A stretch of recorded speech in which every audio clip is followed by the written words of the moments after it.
சென்னையில் நேற்று தங்கம் விலை குறைந்த நிலையில் இன்று பிப்ரவரி 17ஆம் தேதி தங்கம் விலை மேலும் குறைந்துள்ளது. தங்கம் கிராமுக்கு ரூபாய் 120 குறைந்துள்ள நிலையில் வெள்ளி விலையில் மாற்றம் என்று விற்பனை செய்யப்படுகிறது.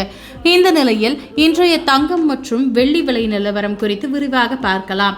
2026 ஜனவரி மாதத்தில் உச்சத்தில் இருந்த தங்கம் விலை ஜனவரி 29, 2026ஆம் தேதியிலிருந்து தொடர்ந்து கரும் சரிவை சந்தித்து வருகிறது. அதன்படி கடந்த சில நாட்களாக தங்கம் சீரான விலையேற்ற இறக்கங்களை கொண்டுள்ளது. உலக அளவில் நிலவிய அசாதாரண சூழல்கள் தற்போது தணிந்துள்ளதாகவும் அதன் காரணமாக தங்கம் விலை சீராக உள்ளதாகவும் வல்லுநர்கள் கூறுகின்றனர். அது மட்டுமின்றி ரஷ்யா மீண்டும் அமெரிக்க டாலர் அடிப்படையில் வர்த்தகம் மேற்கொள்ள உள்ளதாகவும், அவ்வாறு நடைபெறும் பட்சத்தில் டாலரின் மதிப்பு உயர்ந்து இந்தியாவில் தங்கம் ரூபாய் 1,00,000க்கு கீழ் விற்பனை செய்யப்படலாம் என கூறப்பட்டுள்ளது.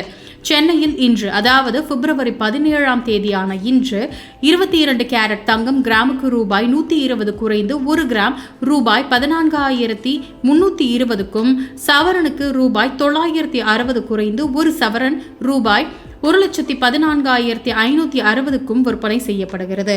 வெள்ளி விலையில் மாற்றமின்றி 1 கிராம் ரூபாய் 265க்கும், 1 கிலோ ரூபாய் 2,65,000 ரூபாய்க்கும் விற்பனை செய்யப்படுகிறது.